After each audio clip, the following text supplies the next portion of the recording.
Hi, I'm Guy Cook. What do you do when you see a not secure warning in the browser? When a website comes up and says, oh, it doesn't support HTTPS, or when you see that not secure warning on the website, there's a list of things you can do, and I've got it in the Google document over at theguycookraport.podbean.com for this episode. I'm going to go through them real quick. One, you do not enter sensitive information, like you don't put credit card details and passwords and so forth into that site. Check the URL. Make sure you didn't type it in wrong. Okay? It could be that you left the S off. It's happened to me before. Contact the website owner if you do find out they don't have security, and let them know. Maybe they don't know. That they're having it done by somebody else, and they're fat and happy, and they're writing their check every month, and come to find out they're not getting a secure site out of the deal. And the fourth thing listed in this list is use a VPN. I don't have a VPN warm feeling. My son, who's the tech support for the Yours Truly tech support, he says they're all too slow. So I've never gone past that. I took him at his word. If I'm wrong, if you've got a fast VPN, let me know. And then update your browser is the last thing. And one of the things listed is to get a browser extension called Always Secure. And, well, they don't make it anymore. The extension went away because all of the modern browsers, the updates browsers, have that built in.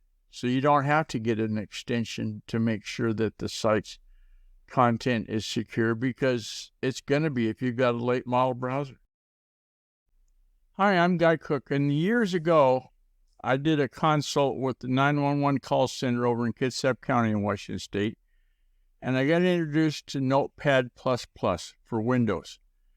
Great text editor, can't say anything bad about it. The idea came into my head, I wonder if I can install this on Linux Mint 21.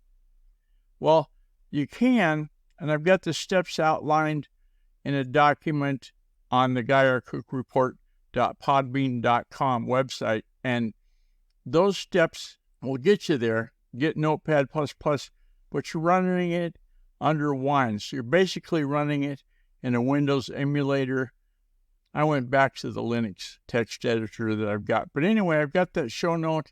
If you've got that itch, you want to see if it's going to work for you on a Linux workstation powered by Linux Mint 21, I've got them so you can get them.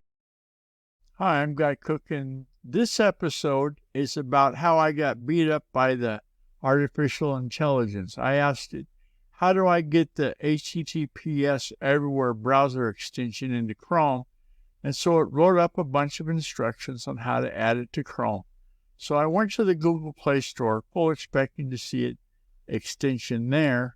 And guess what? They don't make it anymore. You know why?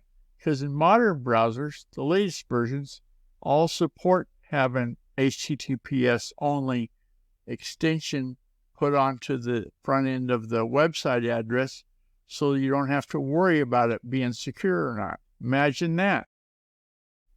Hi, I'm Guy Cook, and one of the things I've learned just in the last couple of days is how to add comments to images that are on Google Drive. I've been going down and doing a dance and going into the description and putting down who's in the picture and so forth. These are pictures that my mother saved for years, for all of my life. There's pictures that predate 1930s. So there's a big collection, and I've been archiving them and putting them into Google Drive. But I wanted to have a way to have a better interaction with that for the descendants to look at. And so I found out how to do that in the GuyRCookReport.podbean.com. It's got the Google document that tells how to do it. There's 6 steps. Making comments is easy as cake to do now, and I'd implore you to give it a try.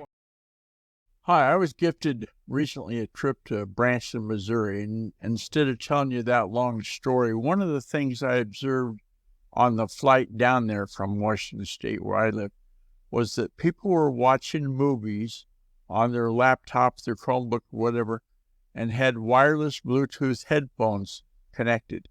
So I said, well, I got to get some of that. So I got a set of Bluetooth headphones from Amazon, and I looked up on Google how to connect them to my Google Pixelbook. And bazinga, I've got the article on how to do that at the GuyRCookReport.podbean.com.